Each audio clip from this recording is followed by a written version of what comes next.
the introduction to John Jackson's book, Introduction to African Civilizations, Dr. John Henrik Clarke writes, the distinguished Afro-American poet, County College, began his poem heritage with the question, what is Africa to me? The new writers of African history must extend this question by asking, what is Africa to Africans, and what is Africa to the world? Asking these questions emphasizes the need for a total re-examination of African history. In his more than 40 books, in his lectures, and in his dedication to telling the truth about African people, Dr. Clarke has given us a solid foundation to build upon in our re-examination of African history. We, the Social Action Committee of the Compton Avenue Baptist Church, are honored to have as a guest lecturer this evening Dr. John Henrik Clarke.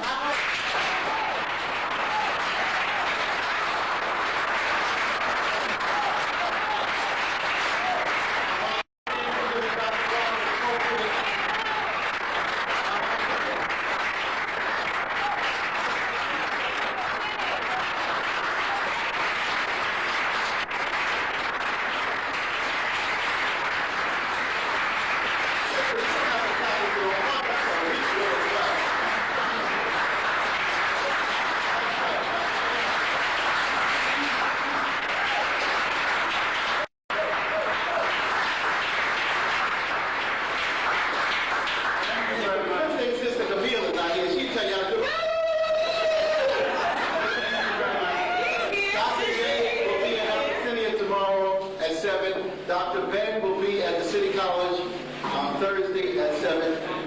Professor George Simmons will be at the college at 1 o'clock on Saturday. Monday night, our sister, Dr. Alexander, will be back here as a continuation of the Compton Avenue series.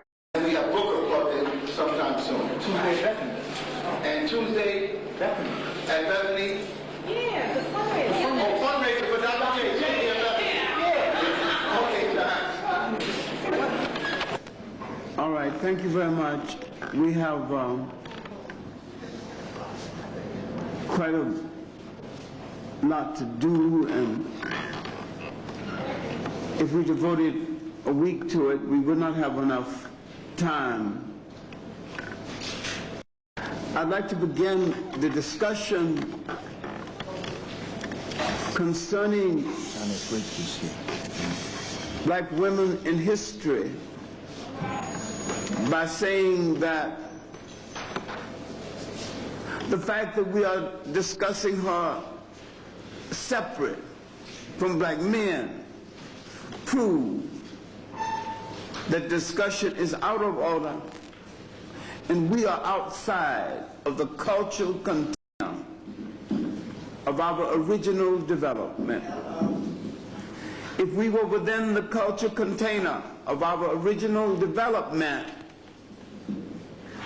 we would not discuss her out of context with discussing the man, because no more than we would discuss one half of a peach or one half of an orange without consideration of the other half.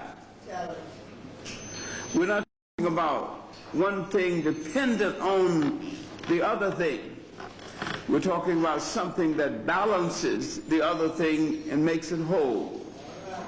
We're not talking about someone's better half. We're talking about the other half that gives balance and meaning to the other half to create a whole.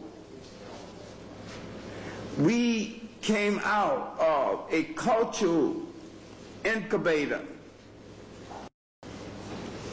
that said this, did not preach it, created no dogma around it, did not formalize it with a whole lot of literature, but wisely arrived at the conclusion in relationship to it and lived it out.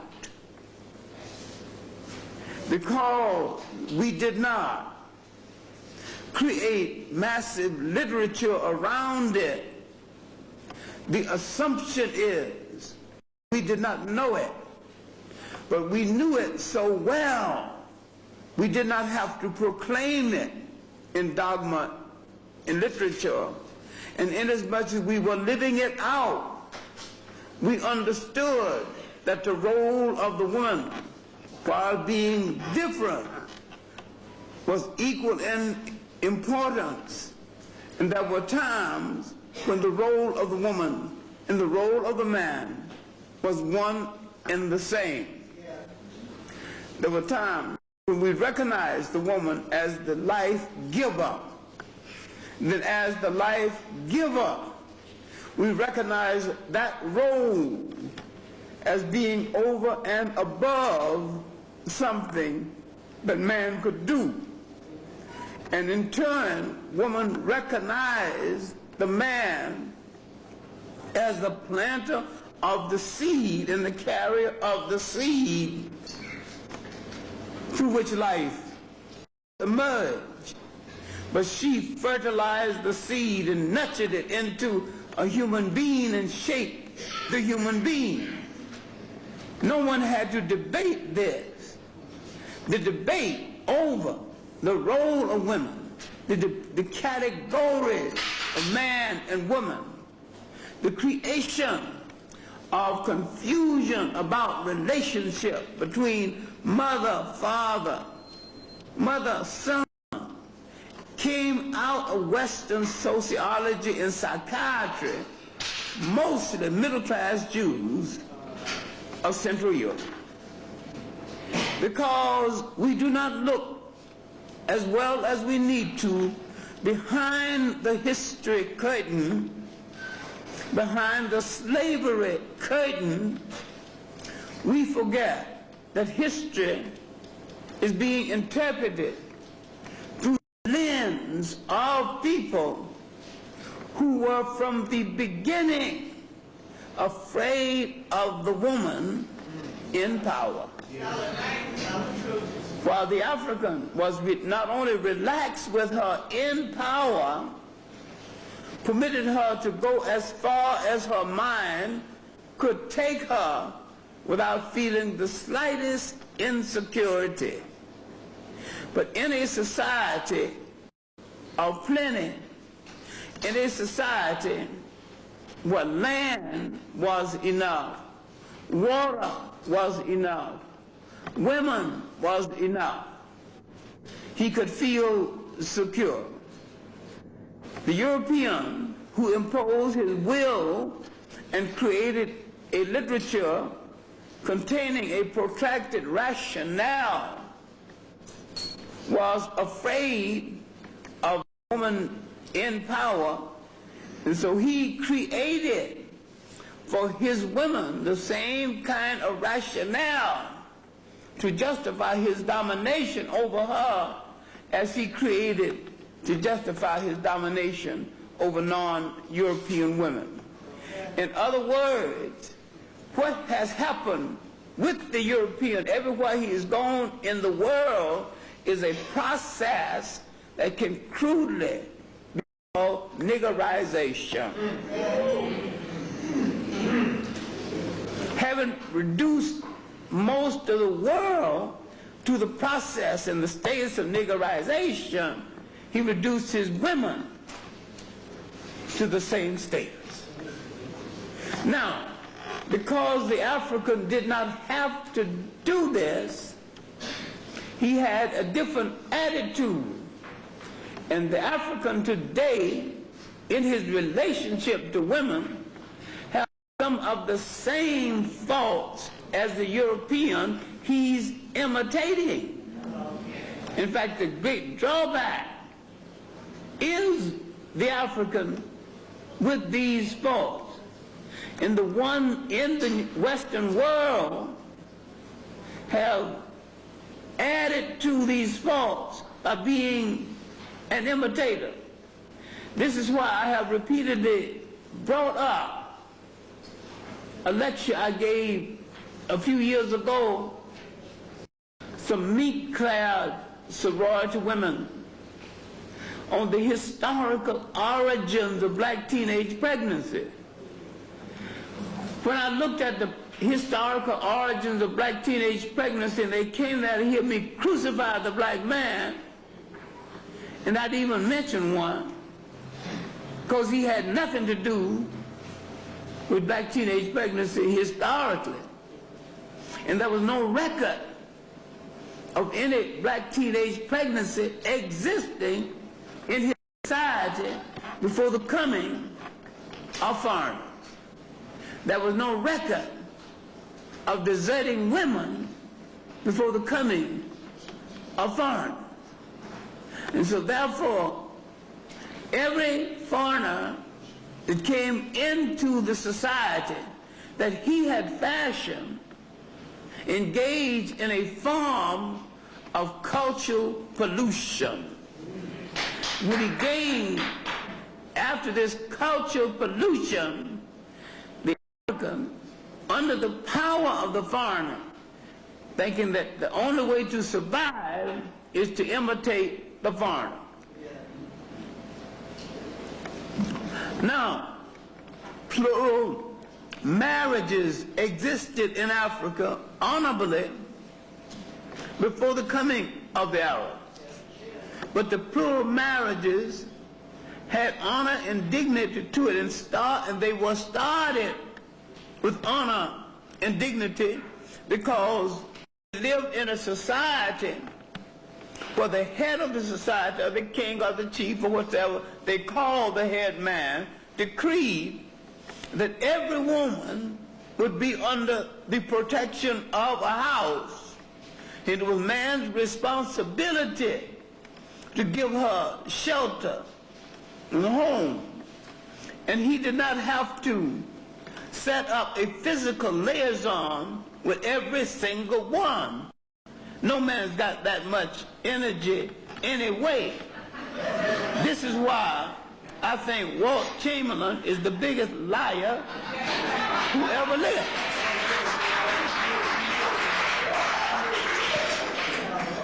If you in one lifetime do, talking about 20,000, if you in one lifetime do full justice physically to 20, you are ahead of the game.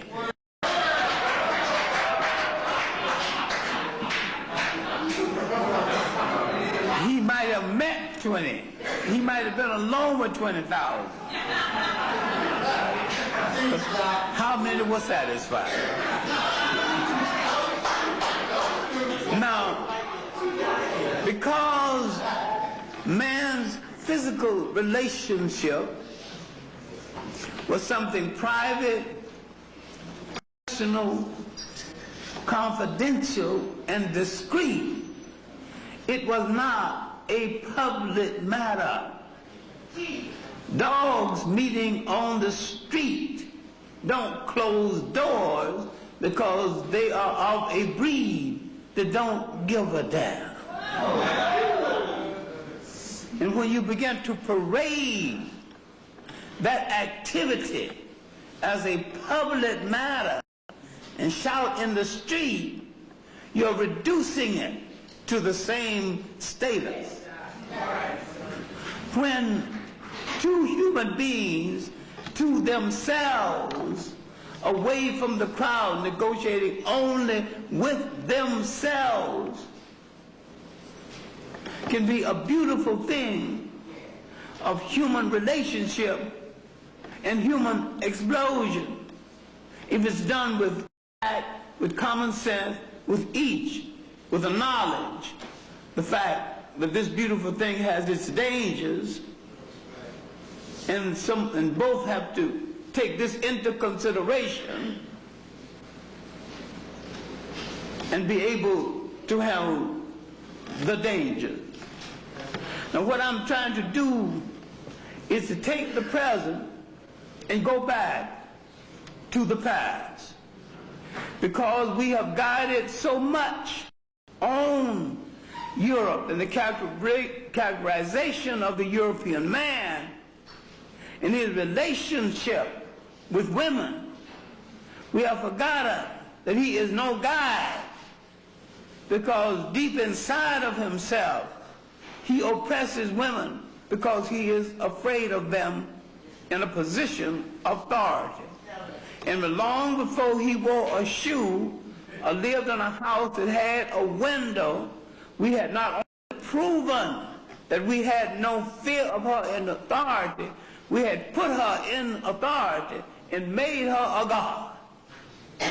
We had given her assignments that symbolizes our faith in her.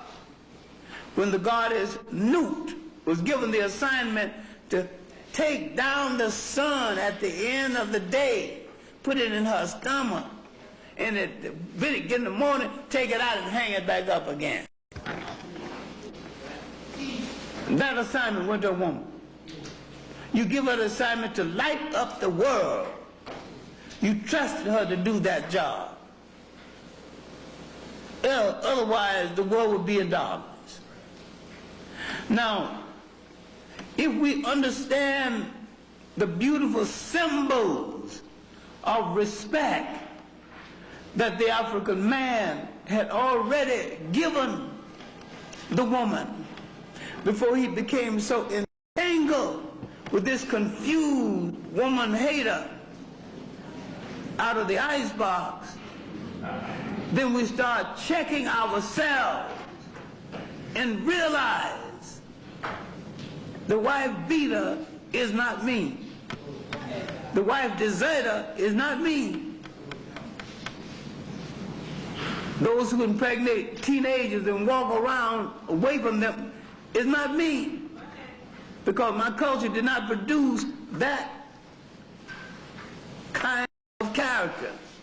And that kind of character is in existence and is doing a lot of harm. What then can we do about it? You cannot tell a black woman whose face has been slapped, you can't give her no damn lecture. She don't want to hear no lecture. She don't want to hear about the historical this and that. She's hurt. Now how do you get the here-ness and the now-ness across? And how do you build a society where this man will be held in check and instructed until it gets across to him that we are out to build a new society? And you cannot build a new society and imprison the mind or frustrate one half of that society, that is the female half. That does not mean you're going to let the woman rule over the society, run roughshod, disobey every rule in the society. She has the same obligation in the maintenance of the society as anyone else. And when she violates the rules of the society, she must be called to task the same as anyone else. But she must not be looked at as the object of abuse. And you must realize that you have some responsibility to her. And when you touch her physically, and even if it's with her consent, both of you can either change the world through your action or damage each other in such a way neither one will ever be cured. So it is a major responsibility when the two of you get together. And when two of you are taken out, destroy each other, you have destroyed 10 generations or more. Who knows? You produce 5 children, and those children in turn can marry and produce another generation. It might be generations indefinitely, because a man and a woman consists of a gene pool. So together they can set in motion a population that will extend beyond 10 generations. I think we need to seriously read Cheikh Anta Diop's essay on the matrilineal in the culture unity of Africa. Read it seriously, and don't read it in relationship to what you are seeing today, because what you are seeing today is madness created by women hating men who are not too sure of his manhood. Because of Hollywood, because of the mass media, because of the gangster movies and the cowboy movies and the creation of the Western heroes, most women, black, white, and otherwise, cannot distinguish between maleness and manhood.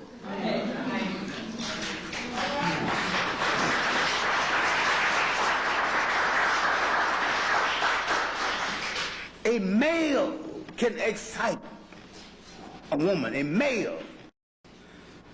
A male can with job make a woman feel good. All you need is maleness. Nature endow you with that. But to be responsible, to be protective of her, and to take the consequences of the meeting requires manhood.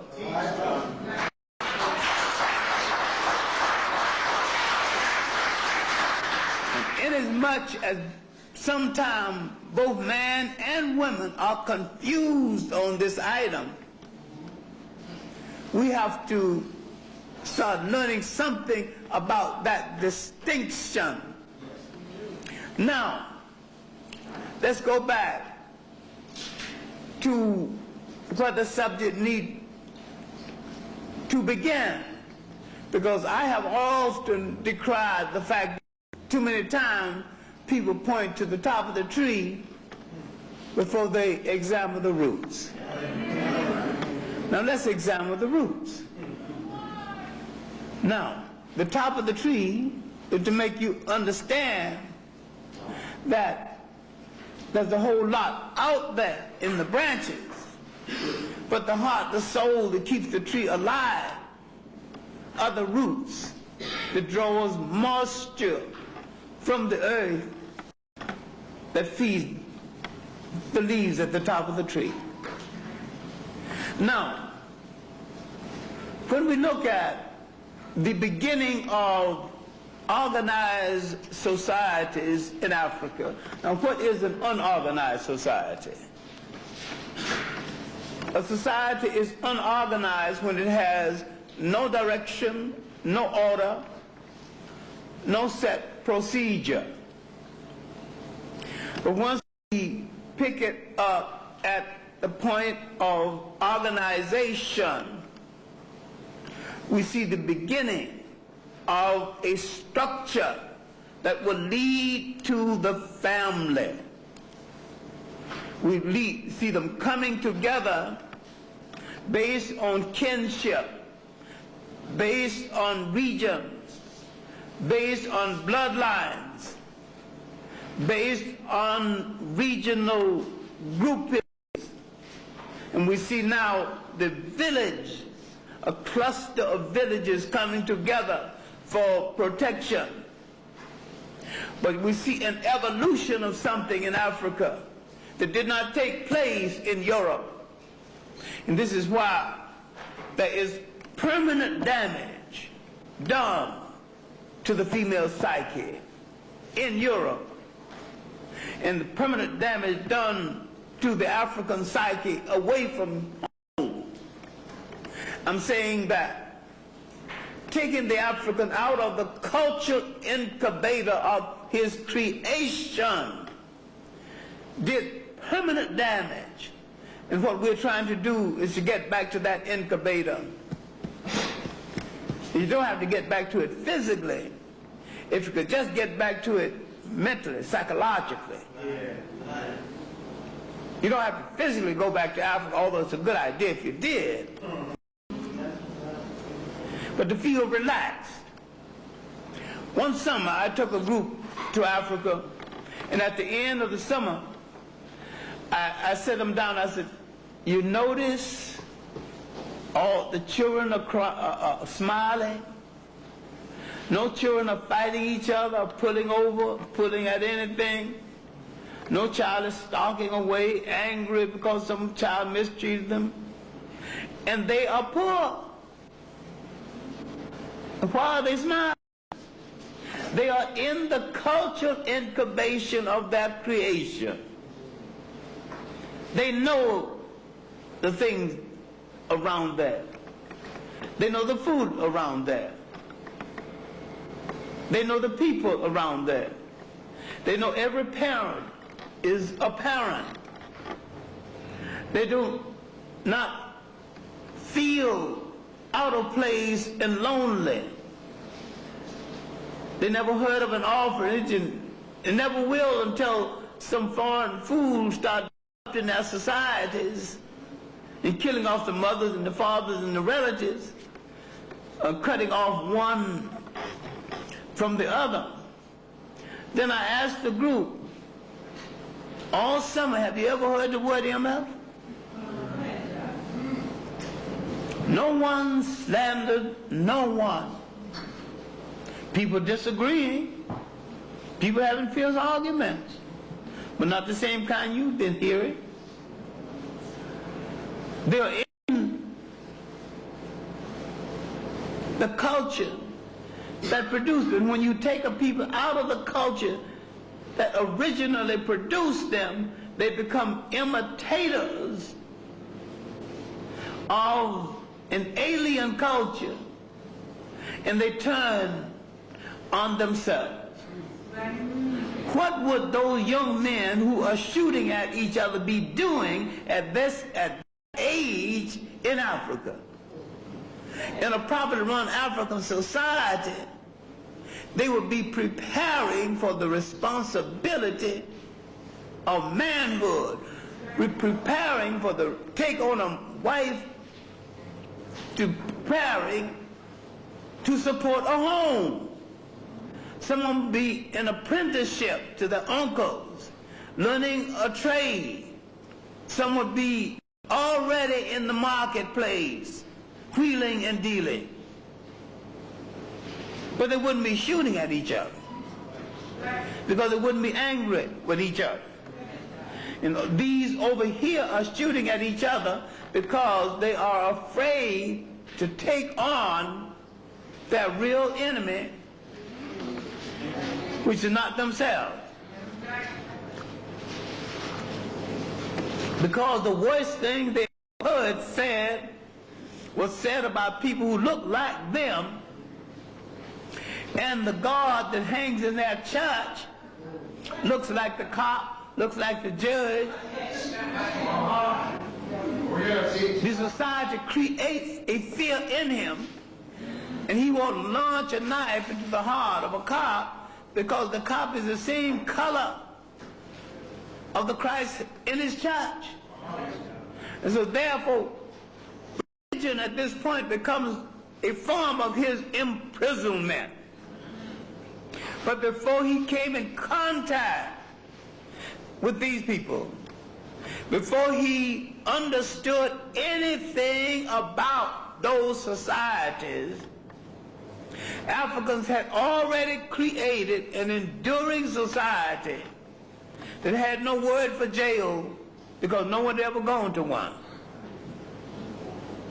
These societies existed so long, over half of human history was over before anyone knew that a European was in the world.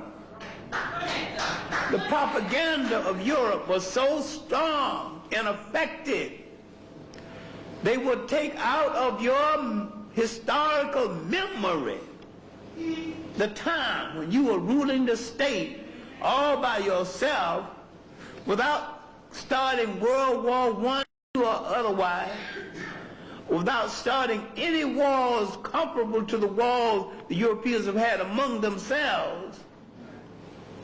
They would make you forget, and they would propagate a concept that the world waited in darkness for the European to bring the light, when the opposite is the truth.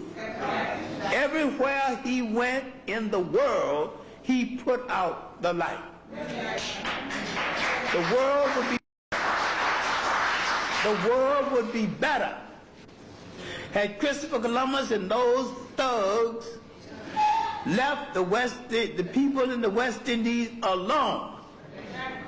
You had an indigenous population of Asian migrants throughout what is now the Caribbean islands.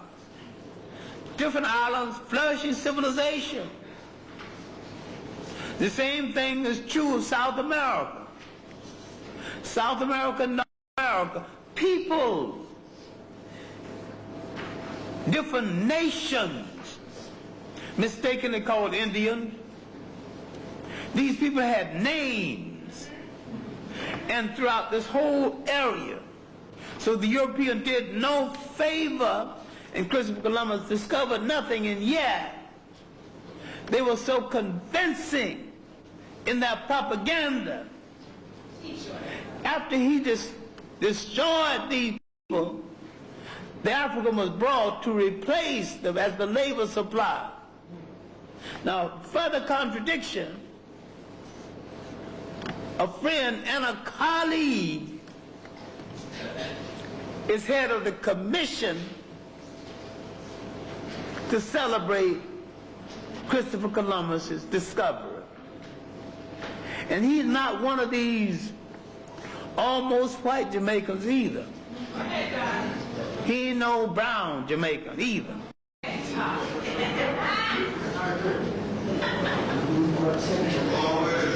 He is black. A very honorable man.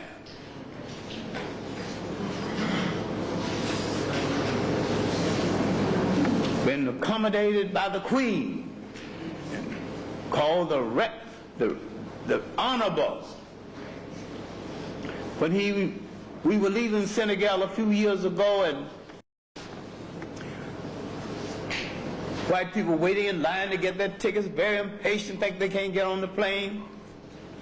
Rex Nettleford standing calmly behind the line talking to his friends, and when he got good and ready, walked past everybody, went to the top of the line, got his ticket, walked on the plane. And white folks says, who is this man? How did he do it? What did he do? And we said, that is the Honorable Rex Nettleford. They said, how did he become honorable? And we said in unison, because we said so.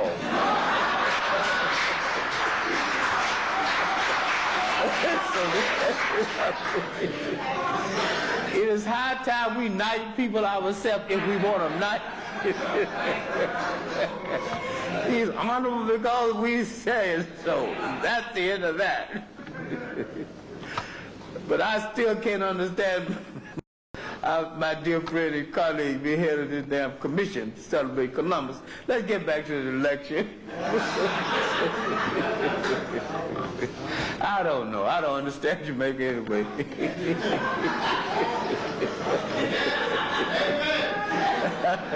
That's all right. I don't understand it. That's all right. Now, there's something that happened early in this formation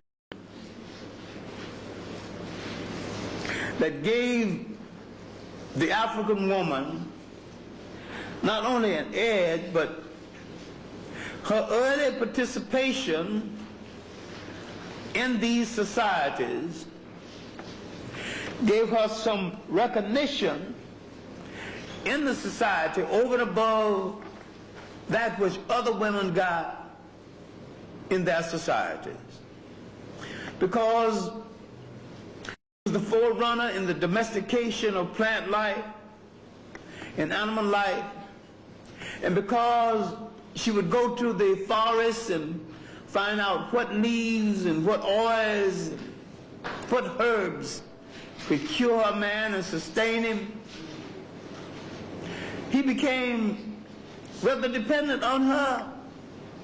She would tan the leather, which was part of his clothing. And so when Dr. Nichols gave us this beautiful example of what happened to the European woman 10,000 years ago, what happened to the African woman 10,000 years ago. I don't think we analyzed it too well.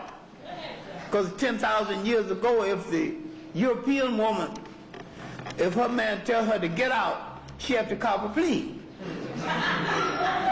Because she get out, she's in the cold. And those other people are not going to take her in. The African man, the African woman, tropical climate, she's done so much for a man he wouldn't dare think about doing without her anyway. And he said, get out. She looked at me as a fool. Get out where? Who's going to take care of you? She had to cop a plea. And besides, even if she did get out, there's plenty of land, there's plenty of food, and she got 11 cousins and uncles, so she don't have to tremble. So from the very beginning, this society was structured to give her not an upper hand, but an even hand in her relationship. Now this continued to develop until monarchies, dynasties was created. And she would play a major role behind the scene, but she did not play a major role on the scene, because the Africans believed in a form of balance. You could not solely be a king, a god, without a goddess. You can't be a goddess without a god. Because the Africans saw man and woman balancing each other and couldn't see one without the other. Now you can see why there was no misunderstanding and no gay or sadness in relationship to sex until foreigners came. What you gonna be confused about? You can look at the design of a woman, look at the design of a man, and understand they were literally designed so that certain things can fit. But man and man was designed that way.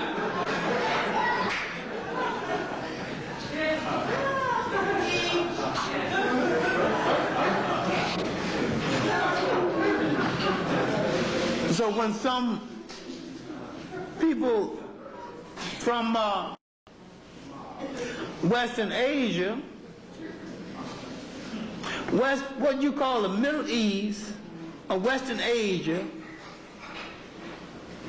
before they built the Suez Canal, and for most of its existence, that was Northeast Africa. People keep asking, if you're born in that area, you know, you wasn't African. Well, there was nothing separating you from that landmass. You could walk from one to the other, and the populations mixed until the Indo-Europeans began to come down into that area, to the Saracens, and all the human waste matter of Europe began to filter down there because looking for something to eat. People always move among us to improve their condition, then turn on us when they get strong enough.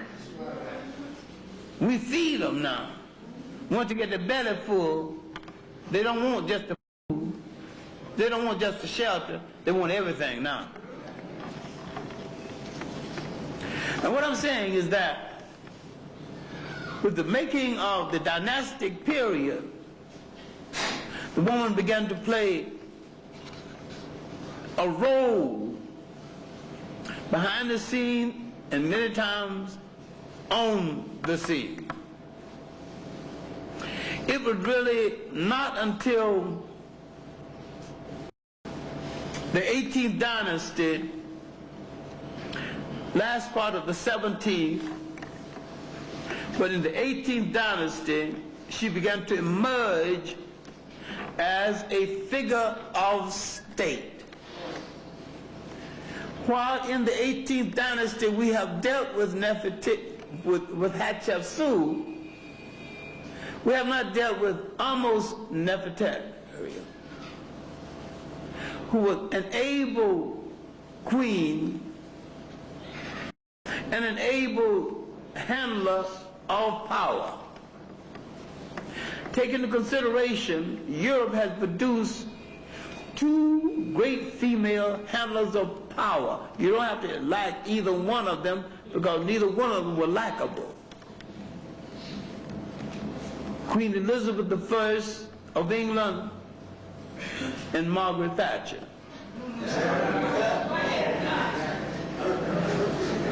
They knew and did what all heads of state must do to justify being heads of state, to hold the state together by any means necessary, and to crack whatever head interferes with you doing your job.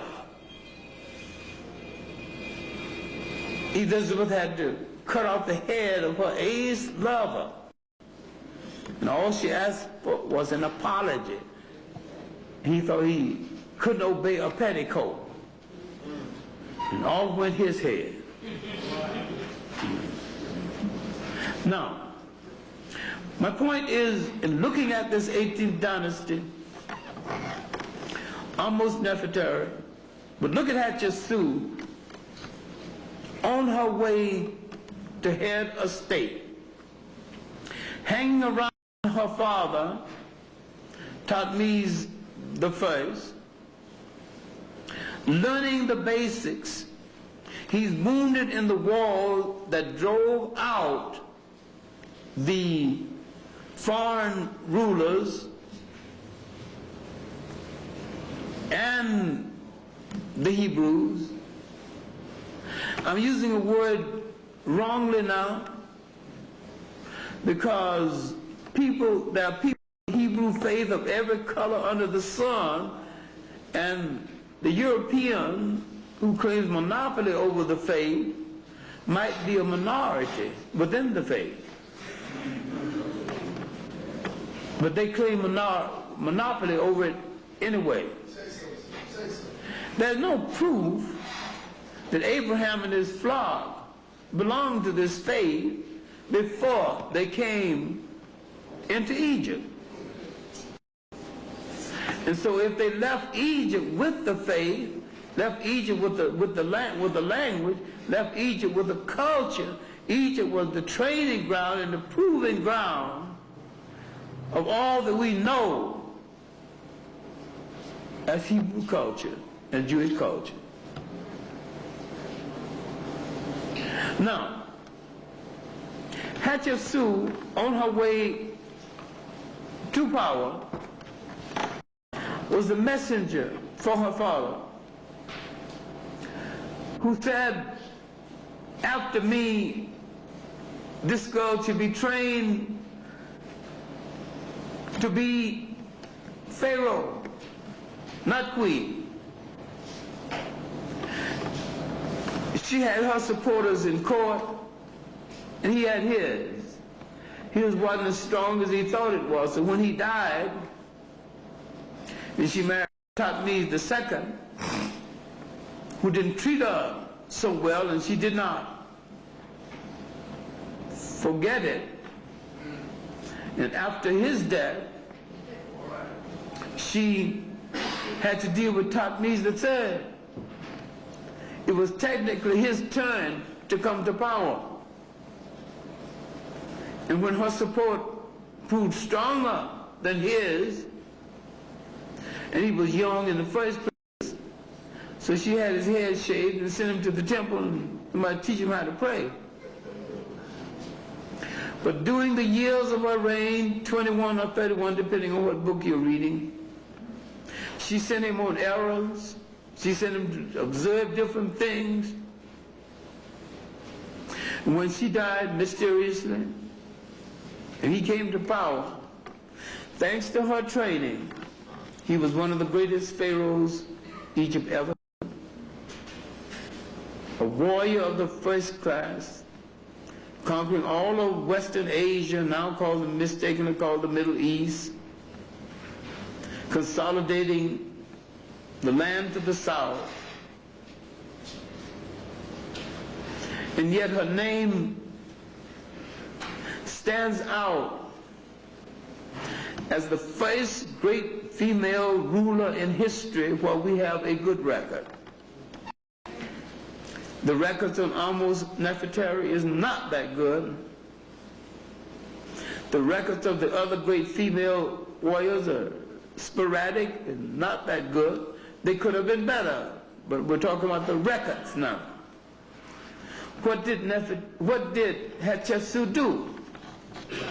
She sat down south with his present-day Somalia, had her grandmother come on a state visit.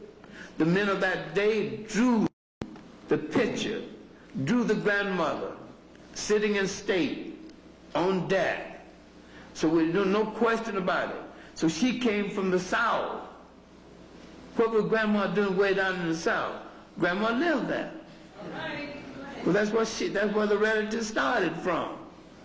I'm saying that all the time, the greatest strength in these dynasties came from the south, and they came through the female line.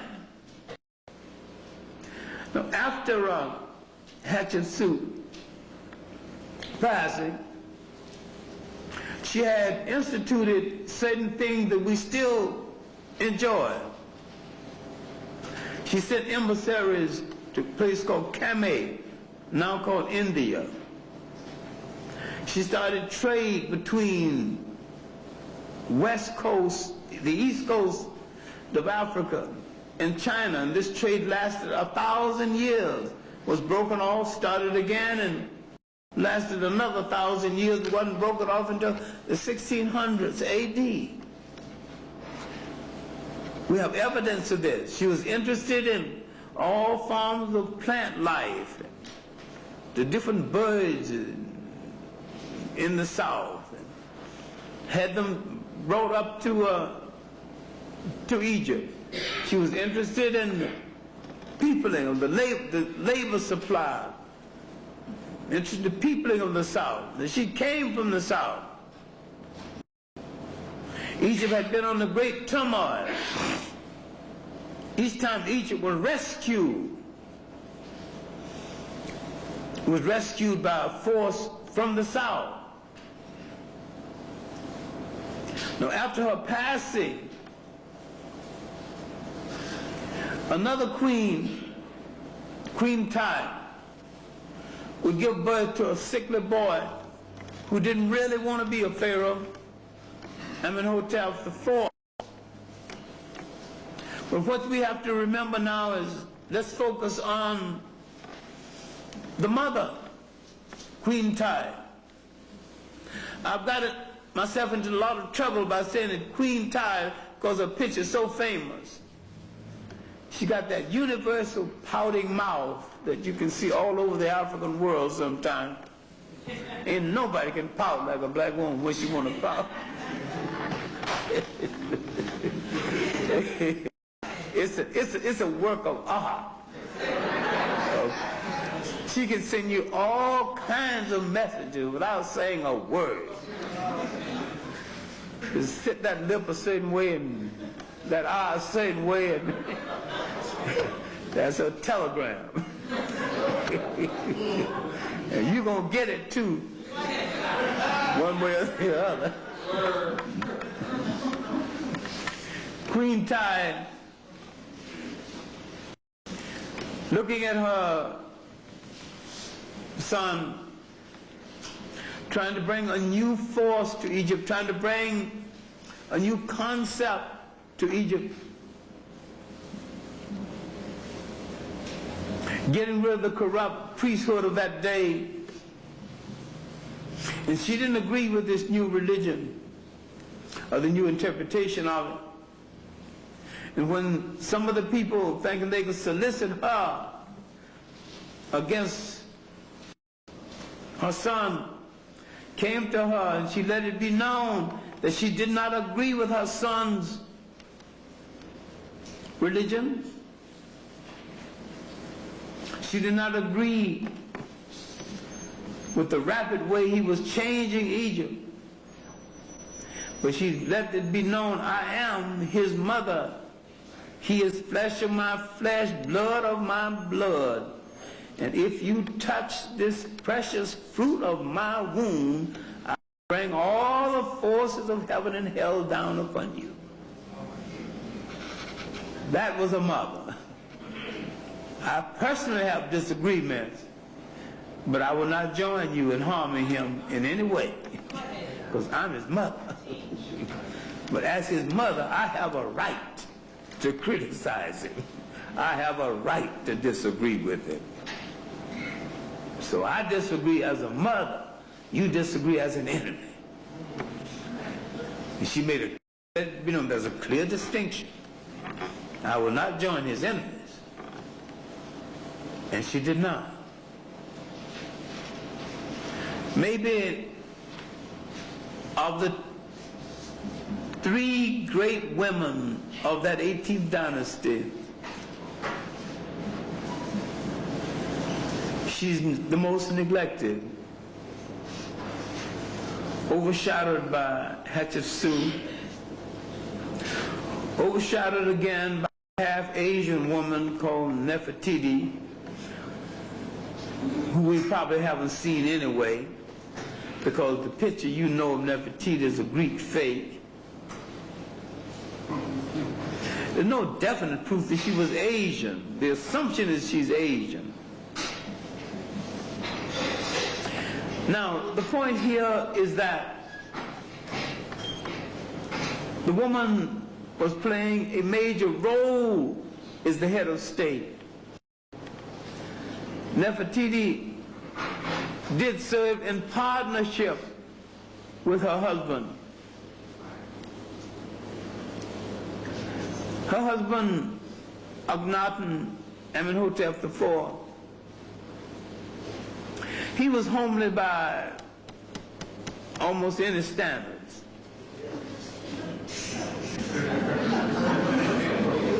He had, his features were out of balance, elongated head, large protruding lips, large nose, out of proportion to his face. Yet she thought he was the handsomest man who ever lived. They humanized the Egyptian monarchy. They were sculptured, holding hands, children on their knees. He told the sculptor, don't pretty him up. Do him justice, and they did.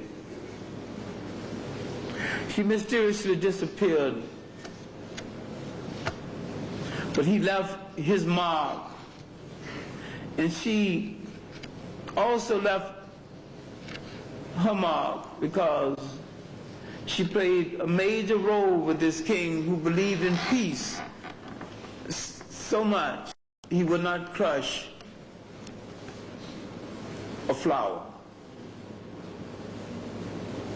So, but the woman continued to play a major role as the dynasties changed. But in the 19th, under the Ramesses, the 20th to the 25th, it's kind of holding dynasties. But we have to look at great rulers to the south. Makeda, known as the Queen of Sheba, around 960 BC.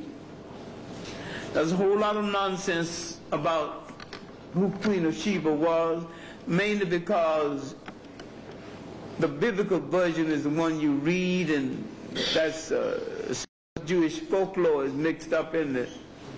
You have a hard time getting to the truth. And you mix the story of King Solomon with it, and she becomes incidental. I don't particularly like this story of King Solomon, nor do I like King Solomon, nor do I believe he was wise. Nor do I believe he was a gentleman. But if you read the real story beyond the propaganda and the Hollywood myth, she emerged at a time when a group of people were trying to put together a kingdom called Judea. They had taken this piece of property because a God called Yahweh told them to do. That's their land. Now this God who gave them their land was soon discarded, and not a single Jew on the face of the earth, black or white, worships Yahweh today. You got some misguided African Christians worshiping Yahweh. We're in search of a God that's different from the Christian God, which is the most natural thing you can do, inasmuch as the Christians are your enslavers. We should search for one different from Islam then, because they are also big enslavers. If you're trying to find a God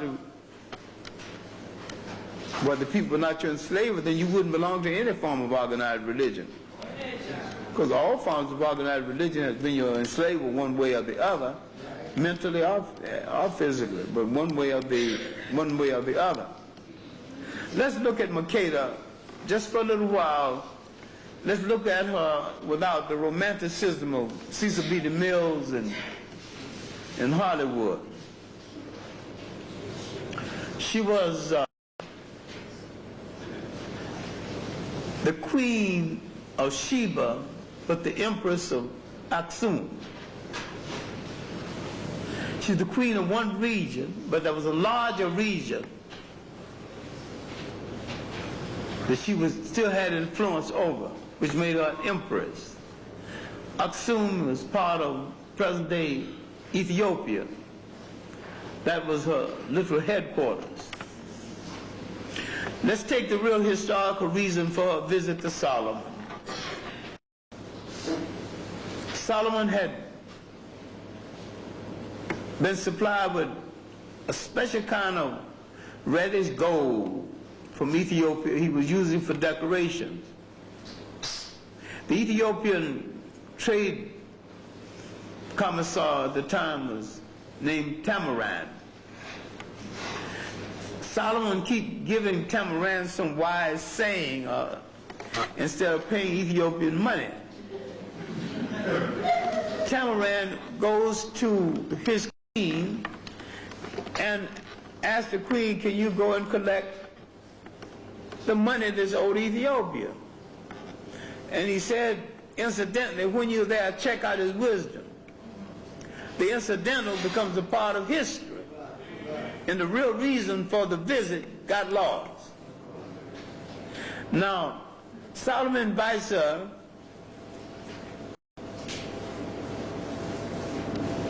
and then he propositioned her to let us join together our respective nations and rule together. Judea is the size of a postage stamp in comparison to Ethiopia. Her train leaving Ethiopia, just her entourage, porters, keepers, her private bodyguard was larger than the armed forces of Judea. What kind of deal is this? Let's join our nation and rule both Ethiopia and Judea together. She won't buy nothing like that. He feeds her food with excessive salt. She gets up in the middle of the night trying to look for some water. He assaults her. He no gentleman. He ain't dealing with no scrub woman. He's dealing with the most powerful woman of the age of whose country is 30 times the size of Judea. That means he got no respect for her. Now, is he wise or he's just another bunch of scum on the throne? I mean, when you call a man wise, you got to show some wise thing he did. He said, two women came before him arguing about whose child, who the child belonged to. He gave them a sword, said, cut the child in half. Ain't nothing why, that's stupid.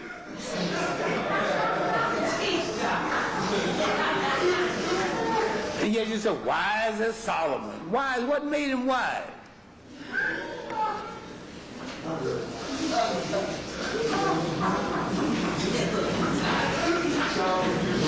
From this assault on her, it was rape. Let's stop playing games with it. Let's stop playing games with it. Solomon raped the lady. Raped the queen. Had no more respect for her. To come to his house, all the way from Ethiopia, bringing gifts as it was the custom, and get raped. Out of this rape came a son, Menelik the first of Ethiopia. He would send missionaries to Ethiopia later. And that was from that part of Western Asia, there would not only be a string of people converting people to Judaism, but there would be a string later converting them to Islam.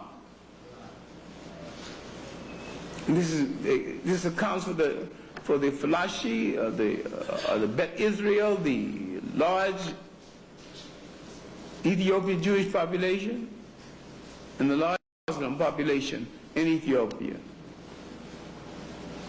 She would not fade from history because she became a great mystery, but this woman was a fine head of state, and she needed to be studied with some great degree of seriousness and respect.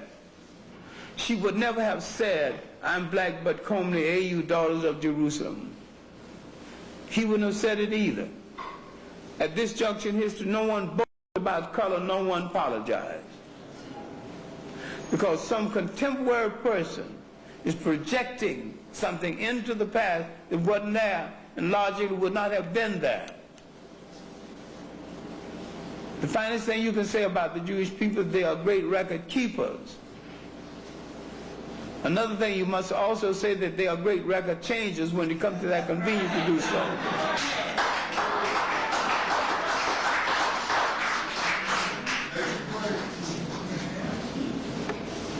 They involve themselves through literature into something because you won't read, make you believe something which not only wasn't so, could not possibly be so. When Clarke claimed to fear me, you didn't say nothing. Because you don't know that. It's very simple. When Abraham entered Egypt in the 13th dynastic period, all the pyramids were built between the 3rd and the 7th dynastic period. In fact, they've been built 1,000 years before they got there. If you knew chronology, historical chronology, you say that's not possible. You didn't exist as a people when that was happening. Not that the Europeans exist as a people. They didn't even have shoes when the pyramids were being built. They're still coming out of the ice. Well, all right. Egypt's influence in the north, in the south, began to wane. Castor Pianki Taharqa went up and conquered Egypt. And what was the main cry? That they had to adhere to the laws of Maya. Can you imagine now? Fighting a war, conquering Egypt, showing Egypt how to be a nation one more time, taking her for her last walk in the sun, and basing that claim on the teaching of one of the last of the great female gods.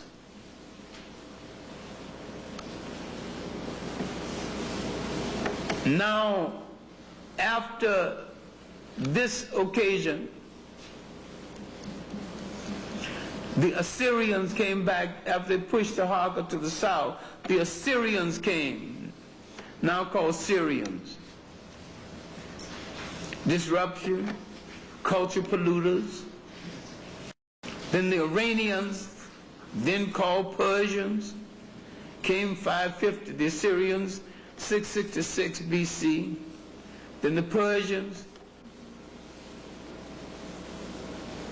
550 BC, then the young Macedonian with a gender problem, Alexander called the Great. Great for what? I don't know. Now we see the depression of the role of the women in the society during this period.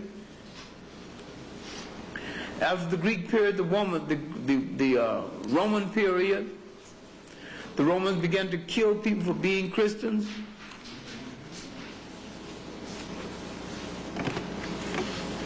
Finally, so many Romans joined the Christian church, they stopped the show and joined the team, made Christianity the official religion of the Eastern Roman Empire. Then they began to fight among themselves, and a little known war occurred that history has forgotten. A war between the Romans and the African Christians for control of the church. But no matter where the European is on the face of the earth, he wants to control. You better get this through your skull. Communism fell over one weekend. All the fight, all the FBI, all the CIA, all this thing, stop this old big boogaboo called communism. It was a sham. It's like the sham between the Democratic Party and the Republican Party. There's only one party, the white party.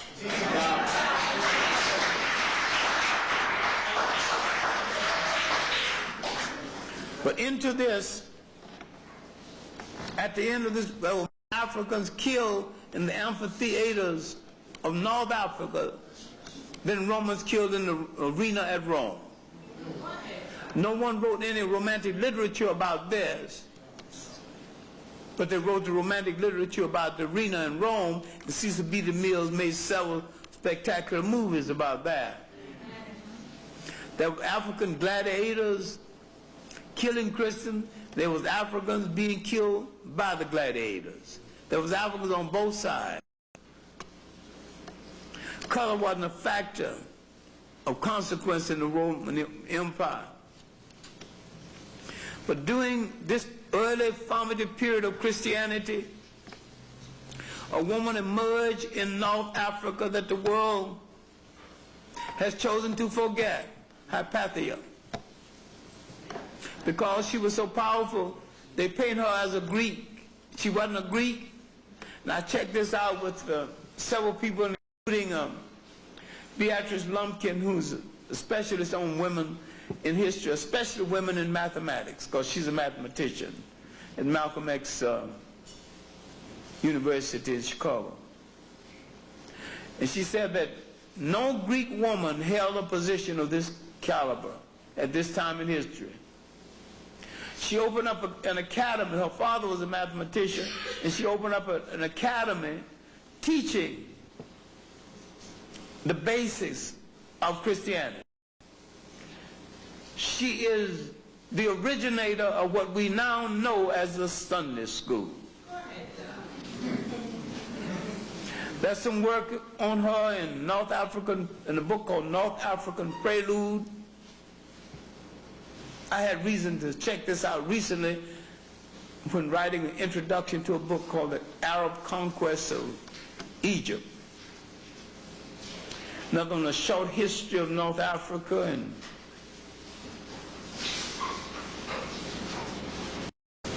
there's about 4 or 5 books I just happen to have on my shelf.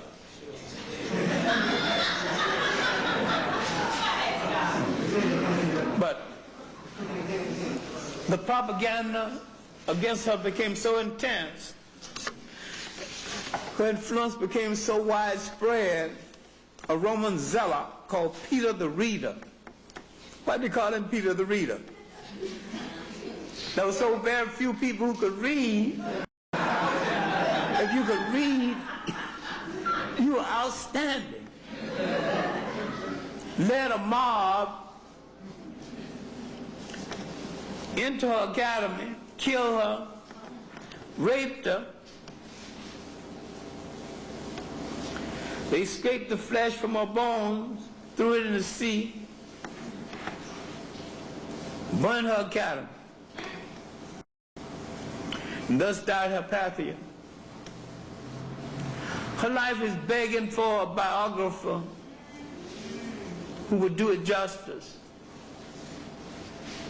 But this is the kind of information I've been digging up and living with, and I put down as much as I can.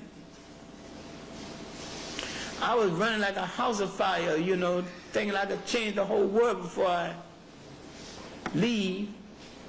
Faith interceded and let me know what I was trying to forget. I'm human like all the rest of you.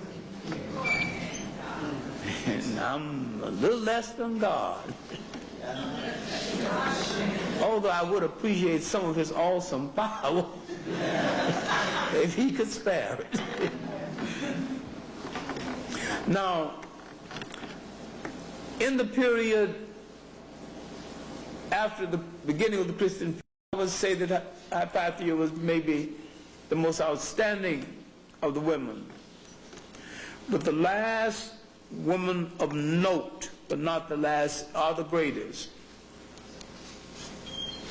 In the closing years before the advent of Christianity was Cleopatra II, the seventh.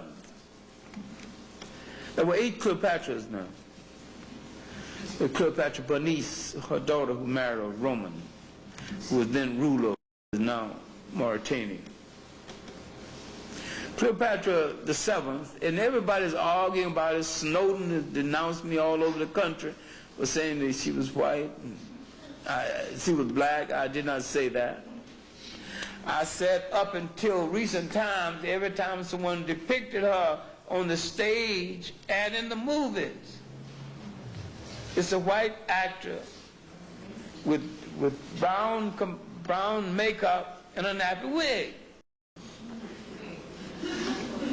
And Claude Colbert in 1932 played her for the first time as a pure white woman. After that, there's been a whole lot of Cleopatra, redheads, blondes, and everything. Then, looking at the situation, looking at Cleopatra, I said she still needs to be recognized as an African woman. She had African commitment.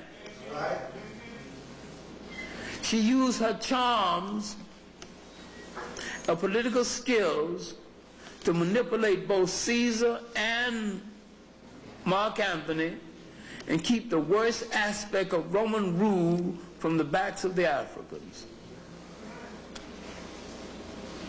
This manipulation, starting as a teenager, was skillful and well done, and was done in Africa's behalf. And I'm saying you cannot, even if she had a Persian mother and a Greek father, even if she didn't have any African blood, and I'm not too sure about the Persian mother they've assigned to her. I think she had an African father, had an African mother and a Greek father. A bunch of Greek generals named Sesostris changed their name to Ptolemy so it can sound African. But the important thing is that she knew Solomon. She knew that Mark Antony had no chance of taking that scrubby Egyptian army and taking on that mighty Roman army. And she warned him against it, yet he still, for his beloved Cleopatra, he took that chance. And Mark Antony's brother-in-law, Octavius, who's going to become Caesar Augusta, came into Egypt and told him, if you don't come home and do Roman work, you won't be a Roman citizen. And that's the man who was going to meet him on the field of battle, because he was married to Octavius' sister, and he had deserted her the night of the wedding. Hadn't even concluded the deal by spending a whole night. Here 3 years later and 2 babies by Cleopatra, he's meeting her faithful brother-in-law, who's not too pleased by way he treated his sister. Now you can see the bitterness. In his death agony, Mark Antony discovered that Cleopatra had tricked him. She spread rumor that she was dead. She is dead. She was dead. And when he heard that she was dead, then he began to commit suicide. He learned that she wasn't dead after the second plunge of the knife into his stomach.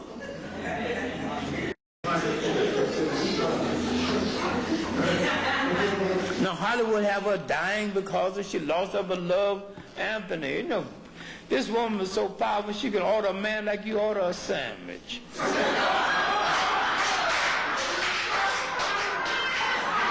Send me another one.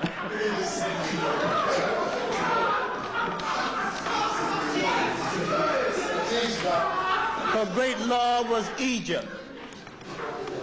Her great love was Egypt. When she discovered that the Roman Octavius was going to turn Egypt into a colony, take away the privileges she had fought for, she would no longer have control over judges, no longer control over taxes. All she had yielded to the Romans was a foreign policy. She would not enter into any kind of treaty with the enemy of Rome. That's all they got from her. She kept her judges, she kept her ability to collect her own taxes and turn over to the Romans what she decided they should have. She went to Rome and was in triumph. Now she's back home now. When she see the curtain falling, it was then over her lover. Egypt was her lover. Egypt was her nation. Egypt was her priesthood. Now, Dr. Ben and I are the greatest friends, but he thinks she was just a high yellow slut sleeping around with some England, with some Romans. And I'm saying that even if she was, she got more benefit out of it than anybody else I can remember. And she deserves some consideration as an African woman, because she did plead an African cause. And when on her deathbed she would say, I will now join my father the sun. That ended the argument. Culturally, that's African. The worship of the sun god and its derivative as a religion is African. No Greek woman would have ever said that. I think she needs reconsideration and stop claiming her as black, black, black. We use the word too much. Let's come in from a cultural basis. We use the word black every time we say, was Christ black? Was Christ black? Don't worry about what he was black. Establish the fact that he was not a Roman, he was not a Greek. That's the most important thing. Once you establish that, he had to be one of those other people.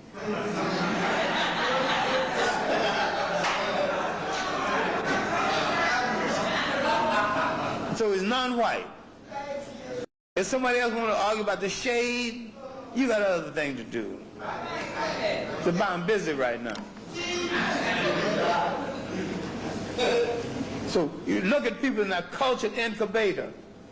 Now, an Italian is a brunette and a Swede is a blonde. Now you gonna argue which one is more European than the other? I've seen some Italians that look like Uncle Willie.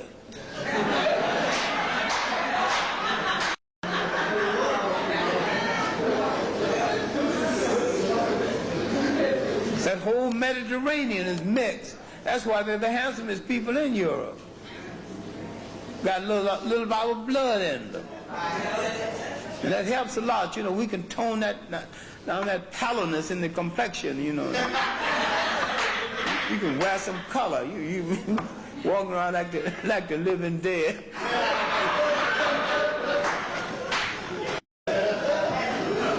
We will lighten up the situation. Now I'm about to conclude because I shouldn't have taken on anything this big. I will come another day and devote the greater interest to great women of the 19th and 20th century and do justice to it.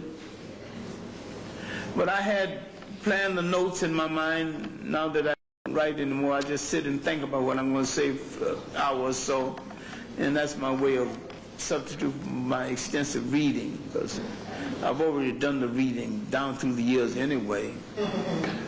And I just go back and sometimes read some older notes and check some new things that come into the house. There's an excellent book on the struggle of women in Southern Africa, and Beatrice Lumpkins has done some good work on African women in mathematics, and there's Claudia Solosky has done also some works on women in mathematics, but mostly with the West African contingent. I had planned to do an appraisal of Zenobia, her influence in Asia, Kohana, who started the fight to drive the Arabs out of Africa, Nzinga, who fought the Portuguese 52 of her 83 years and saved this part of Africa from the slave trade, Matilda Newport, who tried to keep the French and the British from stealing the little land that Liberia had. Nigeria is 1/3 of its original land surface. 2/3 was taken away by the French and the English, while America didn't do anything to protect it.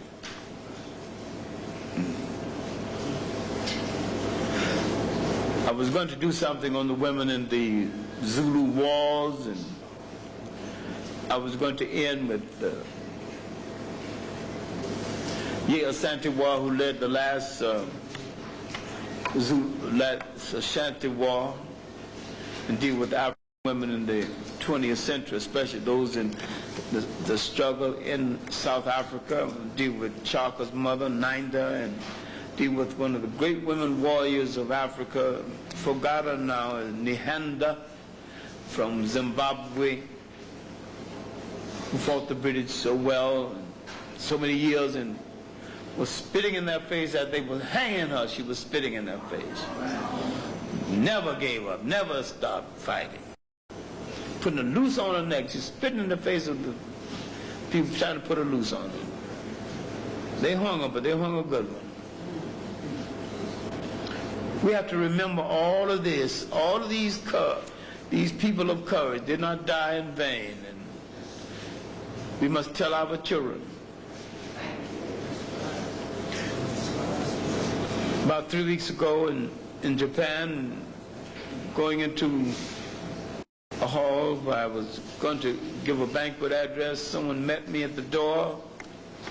Young man, all tuxedo down with his staff, and he introduced me. Told the staff I was his original teacher, that I also was instrumental in getting him to teach in Cornell. He appreciated, the fact that he could teach in the same school with his teacher, who was instrumental in getting him there. So I'm just flippant, glad to see him, of course. I said, well, but what the hell are you doing in Japan? And she handed me his business card and smiled and said, I'm now Zimbabwean ambassador to Japan. I said, well, all these years from sharecroppers farm in the backwoods of Alabama, the lives I've touched, and the students I've turned out, and those doing good work, and most of them. It's been worth the trip. I may not finish my book on the black woman as a figure in world history. Now I'm going to do the African woman as a figure in world history first. Then I'm going to do the woman in the diaspora second. Because I'm going to finish my novel this summer. And I've done about 3 books of short stories. I hope to edit one of those this summer. And I'm finishing my second theoretical book, Conditioned Reflex, The Dilemma of the Africans Away from Home. And I've been reading textbooks, and a lot of my old books, people ask me to come out again, so I'll have my hands full. But one of the main reasons I became interested in this question of the black female in power is that I had 3 female deities in my life: my mother, my great-grandmother, and my 5th grade teacher. And I understood something about them that most men don't seem to understand today. But if the woman pull out of our churches, some of them will have to close their doors, pull out some of our lodges, because they're the service unit. They're not taking away man's prerogative, not taking away his manhood. They're buying him time to be a man and to be a better one.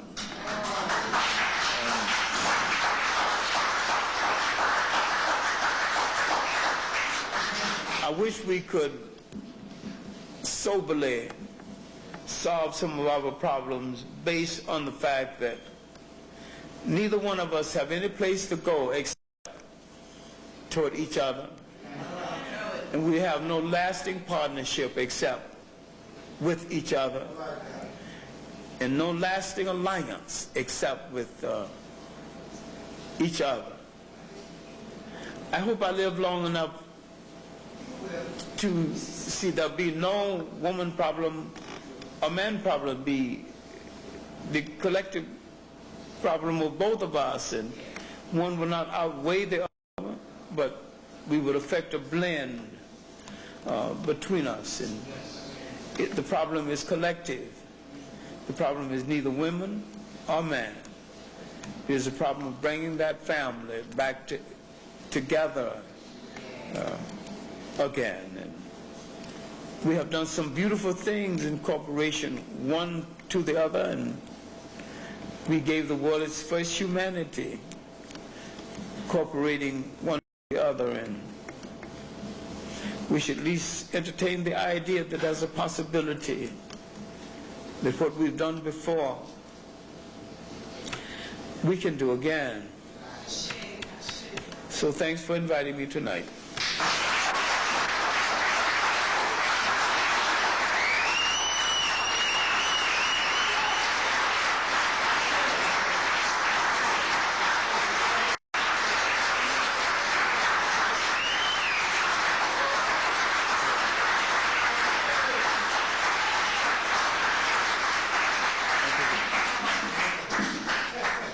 Over to you. That's not exaggerating.